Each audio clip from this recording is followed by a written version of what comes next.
Welcome everyone मु मिहिर सार आपण समस्त को पुणी थे स्वागत करुच्ची विज्ञान रो ए चमत्कार दुनिया को।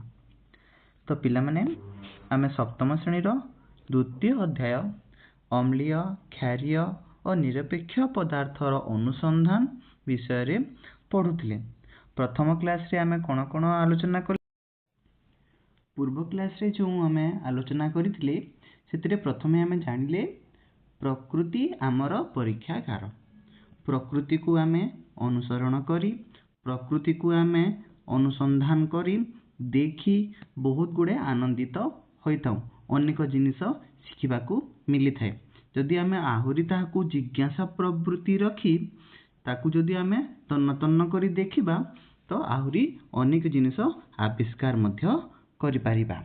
द्वितीय रे आमे विभिन्न द्रवण विषय रे जानिले जे भली कि अम्लीय द्रवण क्षारीय द्रवण आउ गोटे हेउची जहा अम्ल नुहे कि क्षार नुहे।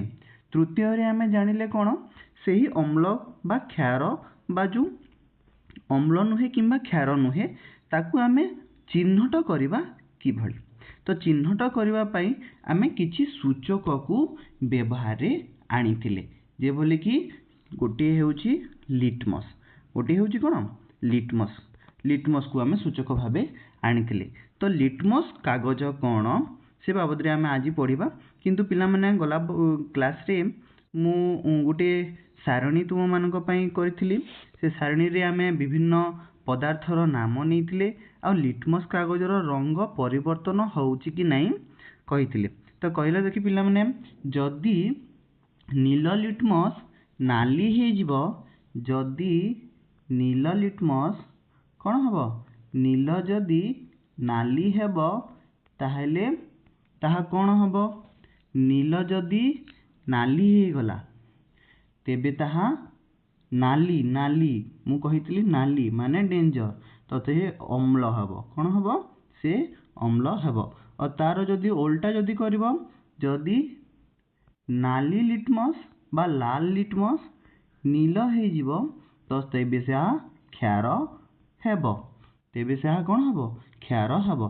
आ जदि लिटमस रो कागज कोनोसी रंग परिवर्तन न करे तेबे ताहा अम्ल नुहे किंबा क्षार नुहे। या आमे डिस्कशन करिथिले आ ताकू आमे ए छोटो जो तुमरो सारणी अछि ए सारणी रे आमे पूर्ण करिवा पई कहा जायतिला और करिथिले मध्य। तो एटा तुम पई गोटे घर काम थिला ताकू आमे आगकू नेई जिबा जेबली भाबे देख बिले लिटमस जो अछि लिटमस कागज विषय रे यहा देछि गोटे नमूना द्रवण रे पकाइले रंग परिवर्तन हेउछि गोटे लिटमस कागज सूचक भाबे व्यवहार करा जाय। तो लिटमस कागज जदि जानिबा को इच्छो तेबे लिटमस होछि कोन आसो आमे तै विषय रे देखिदबा। लिटमस एक प्राकृतिक पदार्थ एहा लाइकेन रु प्रस्तुत होई थाई। एहा दुई प्रकार रे मिली थाए जथा द्रवण आकार रे आउ कागज पट्टी आकार रे द्रवण रे मध्य मिली थाए आउ कागज पट्टी हिसाब रे भी मिली थाए। जहा तुमे ऊपर देखुचो एटा पिला माने ए जो जहा देखुचो एटा हेउची कागज पट्टी एटा हेउची कोन कागज पट्टी से भलिया द्रवण मध्य मिली थाए। अनेक प्राकृतिक कृत्रिम उपाय रे आमे कोन करिछे विभिन्न प्रकार द्रवण को सूचक भावे व्यवहार करा जाय थाए। तो परवर्ती श्रेणी मानकर ए विषय रे आमे अधिक शिक्षा लाभ करिबा किंतु एबे आस जो लाइकेन रो कथा ए जगह रे टिके दिया हैछि। लाइकेन कोन लाइकेन हेउची दुईटी जीव जथा शैवाल और कवक संजोगरु लाइकेन रो सृष्टि। निर्मल वायु अत्यधिक वर्षा हेउतबा अंचल रे गछ और पथर उपरे एमाने बसंती। तुमे अंचल रे थिबा लाइकेन गुडी को बढ़िथवार तुमे देखिछ कि एटा को मुख्यतः पिला माने तुमे देखि पारुथबो एठी ए भलिया गछ रे से माने दीटा जाको शैवाल और कवक एका संगरे रही थांती तो से माने रही कि लाइकेन सृष्टि करंती। तो आमे जहा पिला माने पूर्वरु पढ़िले देखिले से विषय रे ए जगह रे कहा जायछि जे भली देखो भाग क रे जितेबाला आम पूर्व सारणी रे ये फिलअप कले तो भाग क भाग ख और भाग ग ये तीनटा जो थिला ताहार एठारे से कौन करिछि तार निष्कर्ष बाहर करिछि ता सारांश एठी देइछि। तो वर्तमान जो सारणी 2.2 थिला भाग क ख ग र पदार्थ गुडी को श्रेणी विभाग करबा। भाग क रे थिबा लेंबू रस अँला रस तेंतुली पानी विनेगार नील लिटमस को लाल करी दिए नील को लाल करी दिए। तो तेणु से सब गुडी को होउचंती अम्लीय प्रकृतिर। भाग ख रे जो आम लिखिथिले से सब होउची साबुन द्रवण बेकिंग सोडार द्रवण चून पानी साबुन पानी लाल लिटमस को नील करी दिए लाल को कौन करे से नील करे किंतु एठारे कौन नील को लाल करे लाल हो गला माने से अम्लीय हब आ नील जदि कही गला तेबे से कौन हब क्षारीय हेब। आ जदि कोनोसी परिवर्तन हुए नाही तार जदि रंग बदलई पारिला नाही द्रवण जदि लिटमस कागजर रंग को बदलाई पारिला नाही तेबे ताहा निरपेक्ष न्यूट्रल पदार्थ बोली कुहा जाए। तो एटा हेउची पिला माने आम जो सारणी करथिले से सारणीर सारांशटा। तापर पिला माने आशय संपर्क को अधिक अनुध्यान करिबा। तो जिते बेले आम पूर्व क्लास रे थिला पिला माने तुमे जाई कि देखि परिबो। तो सेठारे मु कहितली जहा आम पाटी को स्वाद को खट्टा लागे आम पाटीर स्वाद जदि खट्टा हैला देख जो सब सामग्री ए सब सामग्री स्वाद को तुमे माने केबे चाखिच जो आम करे विभाग खरे जो गुड़ा थिला। तो स्वाद को आम जदि मने पकेबा तो देखि पारिबो जे से स्वाद कौन अछि ए सबुर स्वाद खट्टा। तो खट्टा जदि अछि तो पदार्थर खट्टा से गुडी को अम्ल रहिछि और से माने अम्लीय प्रकृतिर। जो पदार्थ गुडी करे तार पाटी को खाइले आमे ताकू पाटी को खाइले पाटी रे खाइले ता जो खट्टा लागे ताकू आमे कोन कहू अम्लीय प्रकृतिर बोली कहि थाउ। से भलिया आहुरी अनेक गुडाई अछि जोंत्र को आमे चाखिले किंतु आमे सब जिंस को चाखि तो परिबानी ना। तो सब जिंस को आमे चाखि परिबानी तो सेति पई आमे सतर्कता रहिबा जे आमे कोनोसी जिंस को केबे चाखिबा नाही। ताकू आमे कोन करिबा विभिन्न प्रकार सूचक माध्यम रे विभिन्न प्रकारर सूचक माध्यम रे ताकू आमे चिन्हट करिबा जे से गुडी को अम्ल ना क्षार ना निरपेक्ष। तो एठारे आमे अम्लर कथा पढिछि पिला माने। तो आमे देखि देमा एठी कोन अछि प्रथमे देखिनियो एठी अछि कोन एटा कमला कमला रे की प्रकार अम्ल थाए साइट्रिक अम्ल थाए। तापरे अछि अँला अँला रे कोन अछि आस्कर्बिक बा विटामिन सी बोली ताकू कहा जाए और साइट्रिक अम्ल थाए। तो जहा लेंबू जातीय खट्टा लगे हमकू से सबुथरे मुख्यतः साइट्रिक अम्ल थाए। कमला हैला अँला हैला कि तुमर आमर ऑरेंज हैला से सब तुमर कोन हबो साइट्रिक अम्ल रहिबो।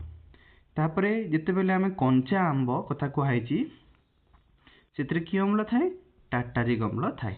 टाटारिक अम्ल आ गुटे जगह रे भी थाए ता ना होची तेंतुली।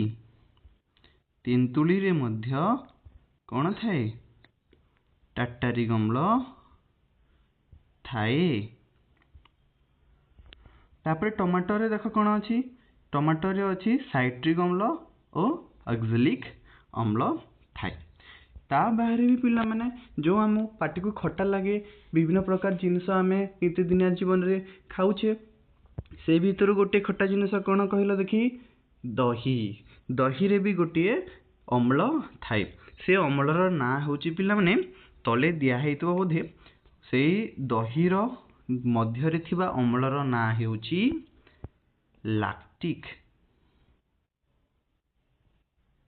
कोन लैक्टिक अम्ल। ଦହିରେ ଲାକ୍ଟିକ୍ ଅମ୍ଳଟି ଥାଏ।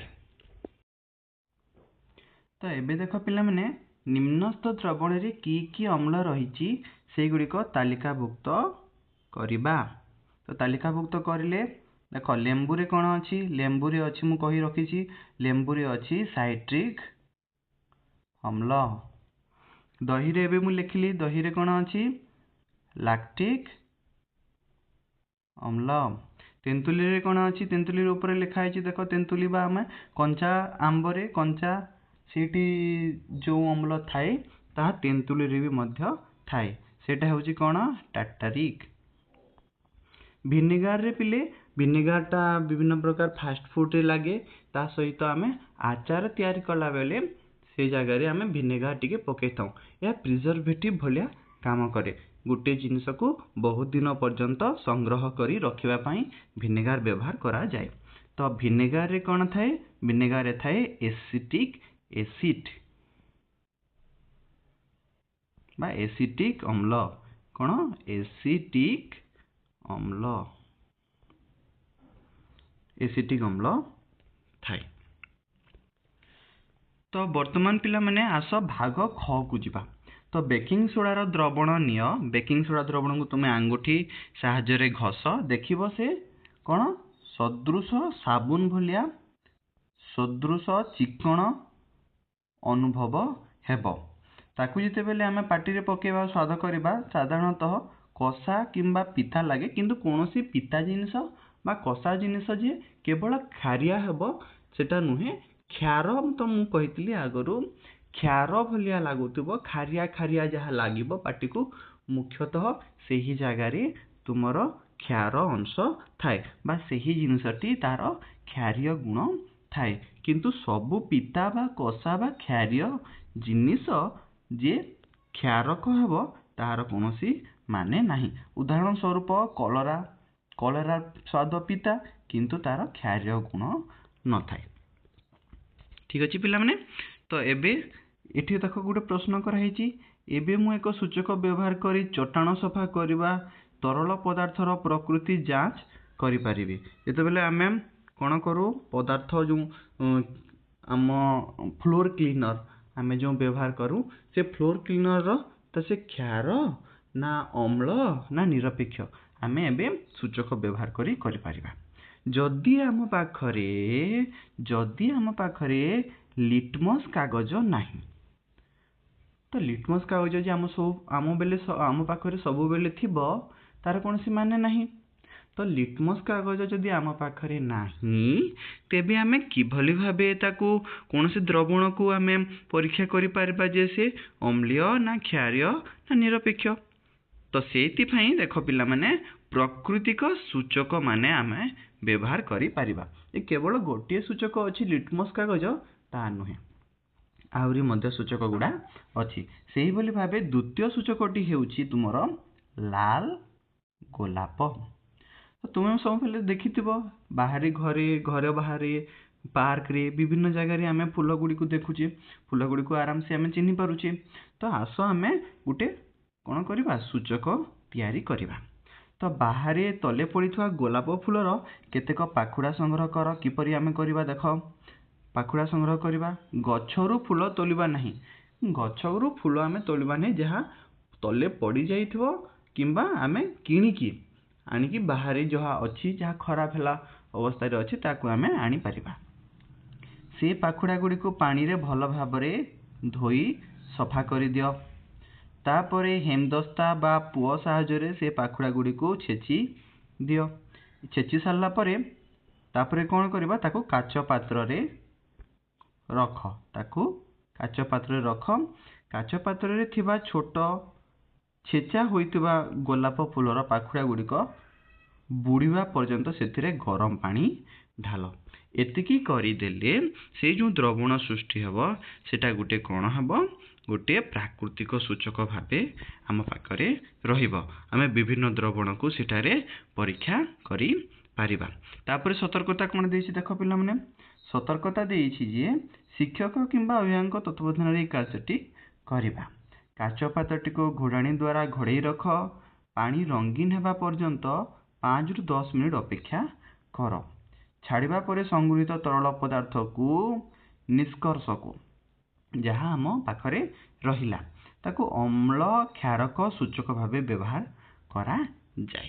याकू आमे व्यवहार करी पारिबा गुटे अम्ल क्षारर सूचक भाव। तो किभली भावे व्यवहार करिबा आस देखिदेबा। तो व्यवहार करिबा पई जेतेबेले आम पाखरे गोटे गोलाप लाल गोलाप पाखुड़ा द्वारा तैयारी हेतबा सूचक आम पाखरे आसिला ताकू आमे व्यवहार करिबा किभली। तो व्यवहार करिबा पई गोटे कार्य एठी दिया हेची आस खेलिबा। देखि पारुथबा पिला माने एठी आस खेलिबा दिया हेची। तो ये आस खेलिबा रे आमे कोन करिबा दुईटी काच नली परीक्षा नली नेबा। तो पिला माने देखो एटा होची गोटे परीक्षा नली। से परीक्षा नली को स्टैंड रे किभली भाई रखा हेची और लाल गोलाप रस ता मध्यरे रखा हेची जहाँ निष्कर्ष करी आमे बाहर करथिले। तो सेटा को आमे नेबा नै सारला परे ताकू कोन करिबा दीटी काच नली रे आमे ताकू नेबा। ताकू केमती नेबा देखो गोटे काच नली एठी निया गला ताकू ना देबा आमे क आउ गोटे काच नली एठी निया हबो और सेठी आमे ताकू ना देबा ख और दुई काच नली रे आमे कोन करिबा 10 रु 20 बुंदा लेखाएं आमे लाल गोलाप रस को नेबा।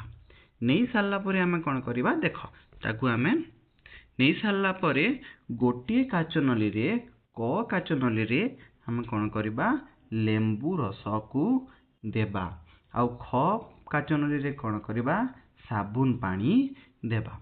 तो पूर्वर आमे पिला माने जानि छे जे लेंबू रस हेउची कोन गोटे अम्ल आउ साबुन पानी हेउची कोन गोटे क्षार।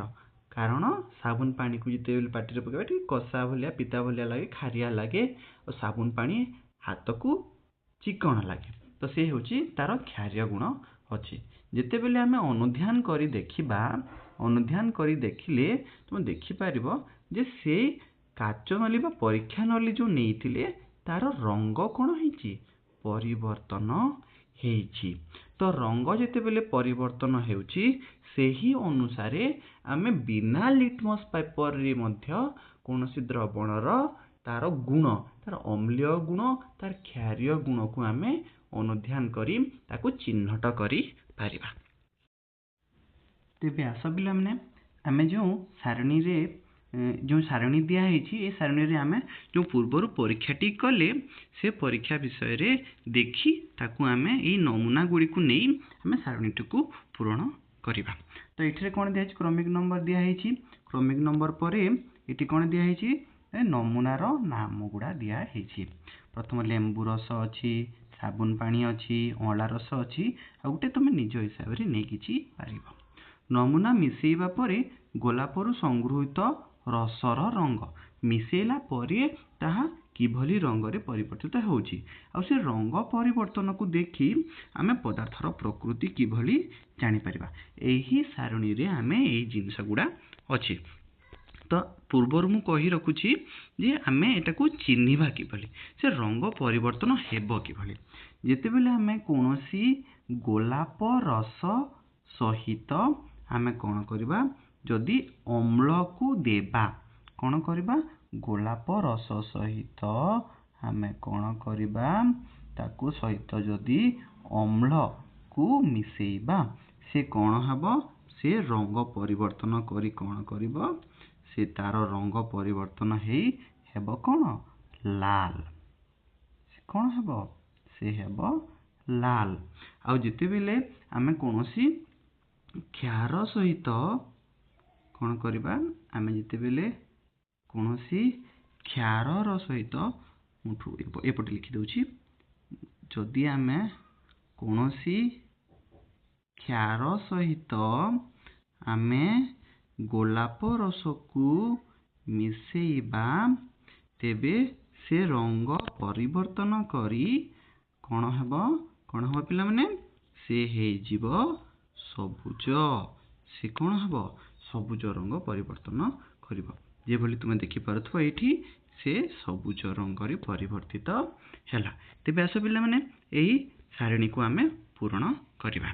जानि पारलो पिला माने जिते बेले गोलाप रस सहित मिसिबो से अम्ल कोन हेबो अम्ल परिवर्तित होई ସେ କ'ଣ ହେବ, ତାର ରଙ୍ଗ ହେବ ଲାଲ। କ'ଣ ହେବ, ତାର ରଙ୍ଗ ସେ ଲାଲ କରିବ, ସେ ଲାଲ କରିବ। ତ ଲାଲ କରିଲେ ସେ କ'ଣ ହେଲା, ସେ ହେବ ଅମ୍ଳ। ଯଦି ସାବୁନ ପାଣିକୁ ଆମେ ଦେବା, ସାବୁନ ପାଣିର ରଙ୍ଗ କ'ଣ ହେବ, ସେ ସବୁଜ ରଙ୍ଗରେ ପରିବର୍ତ୍ତିତ ହେବ।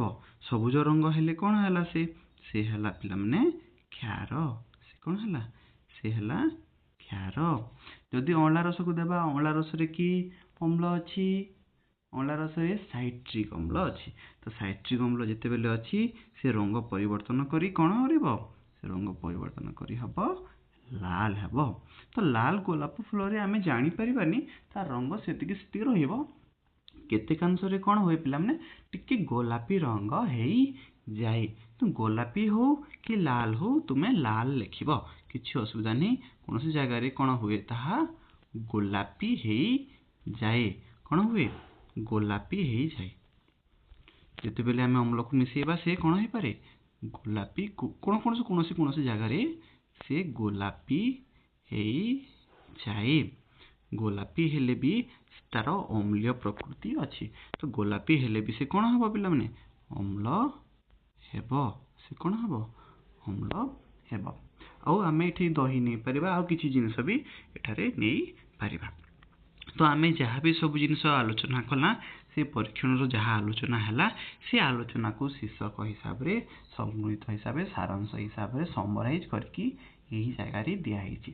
ତୁମେ ଦେଖ, ଏହି କାର୍ଯ୍ୟରୁ ଆମେ ଏହି ସିଦ୍ଧାନ୍ତରେ ଉପନୀତ ହେଲୁ ଯେ ଲାଲ ଗୋଲାପ ଫୁଲରୁ ସଂଗୃହୀତ ପଦାର୍ଥରୁ ପ୍ରକୃତି ଜାଣିବା ପାଇଁ ଅମ୍ଳ କ୍ଷାର ସୂଚକ ବ୍ୟବହାର କରାଯାଇପାରିବ। ବ୍ୟବହାର କଲେ ରଙ୍ଗ ପରିବର୍ତ୍ତନ ହେବ କିଭଳି, କ'ଣ ହେବ, ଦ୍ରବଣ ଅମ୍ଳୀୟ ଦ୍ରବଣର ଲାଲ ରଙ୍ଗ ଓ କ୍ଷାରିକୀୟ ଦ୍ରବଣର ସବୁଜ ରଙ୍ଗ ହେବ। ଦେଖ ପିଲାମାନେ, ଅମ୍ଳ ହେଲେ ହେବ ସେ ଲାଲ, ଆଉ କ୍ଷାର ହେଲେ ସେ କ'ଣ ହେବ, ସବୁଜ ହେବ। କିନ୍ତୁ ଲିଟମସ୍ ପେପରରେ କ'ଣ ହେଉଥିଲା ପିଲାମାନେ, ଦୁଇଟି ରଙ୍ଗର ଲିଟମସ୍ ପେପର ଆମ ପାଖରେ ଥିଲା, ନୀଳ ରଙ୍ଗର ଓ ଲାଲ ରଙ୍ଗର। ଲାଲ ରଙ୍ଗର ଯେତେବେଳେ ଆମେ କ୍ଷାର ସଂସ୍ପର୍ଶରେ ଆସେ, ସେ କ'ଣ କରେ, ପରିବର୍ତ୍ତନ କରି ନୀଳ ହେଇଯାଏ। ଆଉ ନୀଳ ରଙ୍ଗ ଯେତେବେଳେ ଅମ୍ଳର ସଂସ୍ପର୍ଶରେ ଆସେ, ସେ କ'ଣ ହେଇଯାଏ, ଲାଲ ହେଇଯାଏ। କିନ୍ତୁ ଲାଲ ଯେତେବେଳେ ଅମ୍ଳ ସହିତ ଆସିବ, ସେ ରଙ୍ଗ ପରିବର୍ତ୍ତନ କରିବ ନାହିଁ। ସେହିଭଳି ନୀଳ ଯେତେବେଳେ କ୍ଷାର ସହିତ ଆସିବ, ସେ ରଙ୍ଗ ପରିବର୍ତ୍ତନ କରିବ ନାହିଁ। କିନ୍ତୁ ଏଠାରେ ଉଲ୍ଟା ହେଇଛି, ଟିକେ ଉଲ୍ଟା ହେଇଛି, କିନ୍ତୁ ଅମ୍ଳଟା ଲାଲ ହେଇଛି, ଠିକ କଥା, ଆଉ କ୍ଷାରୀୟ ହେଇଛି ତୁମର ସବୁଜ ରଙ୍ଗ ହେଇଛି। ତ ଏଇଟା ହେଉଛି ପିଲାମାନେ ତୁମର ପରୀକ୍ଷା ଯେଉଁ ଆମେ କଲା। ତ ଏବେ ଆମେ ନିଶ୍ଚିତ ଯେ ଉପରୋକ୍ତ ଫଳାଫଳରୁ ତୁମେମାନେ ବହୁତ ଜିନିଷ ଶିଖିପାରିଥିବ, ତୁମକୁ ମଜା ବି ଲାଗିପାରିଥିବ, ତୁମେ ନିଜେ ବି ଏଟାକୁ କରିପାରିବ, କିଛି ଅସୁବିଧା ନାହିଁ। ଉପରୋକ୍ତ ପ୍ରକ୍ରିୟାକୁ ପୁନର୍ବାର କରି ସେହି ଦ୍ରବଣକୁ ଗୋଲାପୀ କୋବି, ବିଟ୍, ହଳଦୀ ଭଳି ପନିପରିବା, ଜାମୁକୋଳି ଭଳି ଫଳ, ଲାଲ ମନ୍ଦାର ଭଳି ଫୁଲରେ ଅମ୍ଳ କ୍ଷାରକ ସୂଚକ ଭାବେ ପରୀକ୍ଷା କରାଯାଇପାରିବ। ଏସବୁ ଜିନିଷକୁ ବି କିଛି ଜାଗାରେ ପରୀକ୍ଷା କରାଯାଏ, କିନ୍ତୁ ସବୁ ଜିନିଷର ସୂଚକ ଭାବେ ବ୍ୟବହାର କରାଯାଇ ପାରେନି। ସବୁ ଜିନିଷକୁ ସୂଚାଇ ପାରନ୍ତି ନାହିଁ। ଏଇଠି ଗୋଟେ ଅମେଜିଂ ଫ୍ୟାକ୍ଟ ଦିଆହେଇଛି, ତାହାକୁ ଆମେ ଚିତ୍ତାକର୍ଷକ ତଥ୍ୟ ବୋଲି କହୁଛେ। ଗୋଟେ ଗଛ ଅଛି ପିଲାମାନେ, ସେ ଗଛର ନାଁ ହେଉଛି କ'ଣ, ହାଇଡ୍ରାଞ୍ଜିଆ, ଯିଏକି ହିମାଳୟ ଥଣ୍ଡା ଅଞ୍ଚଳରେ ଓ ଉତ୍ତର ପୂର୍ବାଞ୍ଚଳ ରାଜ୍ୟମାନଙ୍କରେ ବଢ଼ିଥାଏ। ତାର ଦୁଇଟି ରଙ୍ଗ ଦେଖାଯାଏ। ଗୋଟିଏ ଗଛ, କିନ୍ତୁ ଦୁଇଟି ରଙ୍ଗର ଫୁଲ ତା ମଧ୍ୟରେ ଫୁଟେ। ତ ଦୁଇଟି ରଙ୍ଗର ଫୁଲ କିଭଳି ଭାବେ ଫୁଟେ, ଯଦି ସେ ଗଛଟି ଯେଉଁ ମାଟିରେ ବଢ଼ୁଛି, ତାହା ଯଦି ଅମ୍ଳୀୟ ମାଟି ହେଇଥିବ, ସେ ନୀଳ ରଙ୍ଗର ଫୁଲ ଫୁଟେଇବ। ଦେଖ ପିଲାମାନେ, ଆଉ ଯଦି କ୍ଷାରୀୟ ମାଟିରେ ସେ ଗଛଟି ବଢ଼ୁଥିବ, ତ ସେ ଗୋଲାପୀ ରଙ୍ଗର ଫୁଲ ଫୁଟେଇବ। ତ ଦୁଇଟା ଅଛି, ମାଟିର ଅମ୍ଳ ଆଉ କ୍ଷାର ଉପରେ ବି ନିର୍ଭର କରେ ଯେ ଗଛର ଫୁଲର ରଙ୍ଗ କିଭଳି ହେବ। ତାପରେ ପିଲାମାନେ, ଯେତେବେଳେ ଆମେ ମାଳିମାନେ ଚାଷ କରୁଛନ୍ତି, ବଗିଚାର ମାଳିମାନେ, ସେମାନେ ନିଜ ହିସାବରେ କ'ଣ କରନ୍ତି, ମୃତ୍ତିକାର ଅମ୍ଳୀୟ ଓ କ୍ଷାରୀୟ ଗୁଣିକୁ ବ୍ୟବସ୍ଥିତ କରିପାରନ୍ତି। ସେମାନେ ବିଭିନ୍ନ ପ୍ରକାର ଔଷଧ ବ୍ୟବହାର କରିପାରନ୍ତି। ଏଇଟା ତୁମେ ଜାଣିଛ କି ନାହିଁ, କିନ୍ତୁ ମୁଁ ଆଶା କରୁଛି ତୁମେ ତାକୁ ପଚାରିକି ତୁମ ଶିକ୍ଷକଙ୍କୁ ହଉ ବା ତୁମ ବଡ଼ କାହାକୁ ହଉ, ତୁମ ଅଭିଭାବକ ଯେଉଁମାନଙ୍କୁ ପଚାରିକି ତୁମେ ମୋତେ କମେଣ୍ଟ ସେକ୍ସନରେ ଜଣେଇବ ଯେ କିଭଳି ଭାବେ ଆମେ ମାଟିର ଅମ୍ଳୀୟ କ୍ଷାର ଗୁଣକୁ ବ୍ୟବସ୍ଥିତ କରିପାରିବା। ନହେଲେ ମୁଁ କମେଣ୍ଟ କରିଲେ ମୁଁ ତୁମକୁ ବତେଇଦେବି। ତ ଆଶା କରୁଛି ପିଲାମାନେ ଆମେ ଏହି ସେସନରେ ବା ଏହି କ୍ଲାସରେ ଆମେ ବିଭିନ୍ନ ଜିନିଷ ବାବଦରେ ଜାଣିଲେ। ଯାହା ଜାଣିଲେ ଆମେ ଦ୍ୱିତୀୟ ପ୍ରକାର ସୂଚକ ବାବଦରେ ଜାଣିଲେ ଯେ ସେ ସୂଚକଟି ହେଉଛି କ'ଣ, ଲାଲ ଗୋଲାପ ଫୁଲ। ତାକୁ ଆମେ କିଭଳି ଭାବେ ବ୍ୟବହାର କରିପାରିବା, ଟେଷ୍ଟ ଟ୍ୟୁବରେ କିଭଳି ଭାବେ ବ୍ୟବହାର କରିପାରିବା, ସେ ସୂଚକ ଭାବରେ ରଙ୍ଗ କିଭଳି ପରିବର୍ତ୍ତନ କରୁଛି, ଆଉ ଆହୁରି ଅନେକ କିଛି ଆମେ ଜାଣିଲେ। ତାପରେ ଆମେ କ'ଣ ଜାଣିଲେ, ଗୋଟିଏ ଚିତ୍ତାକର୍ଷକ ଗୋଟିଏ ଅମେଜିଂ ଫ୍ୟାକ୍ଟଟି ଜାଣିଲେ ଯେ ହାଇଡ୍ରେଞ୍ଜିଆ ଗଛ ବାବଦରେ ସେ କିଭଳି ଭାବେ ତାର ରଙ୍ଗ, ଫୁଲର ରଙ୍ଗ ପରିବର୍ତ୍ତନ ସେ କରିଥାଏ। ତ ଅଧିକରୁ ଅଧିକ ପିଲାମାନେ ତାକୁ ଏହି ଚ୍ୟାନେଲରେ ଯୋଡ଼ି ହୁଅ, ସବସ୍କ୍ରାଇବ୍ କର, ଲାଇକ୍ କର। ଆଉ ମୁଁ ଆଶା କରୁଛି ଆପଣମାନେ ଅଧିକରୁ ଅଧିକ କମେଣ୍ଟ କରିବେ, ଲାଇକ୍ କରିବେ, ସବସ୍କ୍ରାଇବ୍ କରିବେ, ଯେଉଁଥିରେ କି ଆମେ ଅଧିକରୁ ଅଧିକ ଭିଡ଼ିଓ ଆପଣଙ୍କ ପାଇଁ ଆଣିପାରିବୁ। ଏଇଥିରେ ଆମେ ଏ କ୍ଲାସ୍ଟି ରଖୁଛେ। ପୁଣି ଦେଖା ହେବ ନେକ୍ସଟ କ୍ଲାସ୍ରେ ଆଉ ଗୋଟିଏ ସୂଚକକୁ ନେଇ। ସେ ପର୍ଯ୍ୟନ୍ତ ବିଦାୟ ଦିଅ ସମସ୍ତଙ୍କୁ। ଧନ୍ୟବାଦ, ନମସ୍କାର।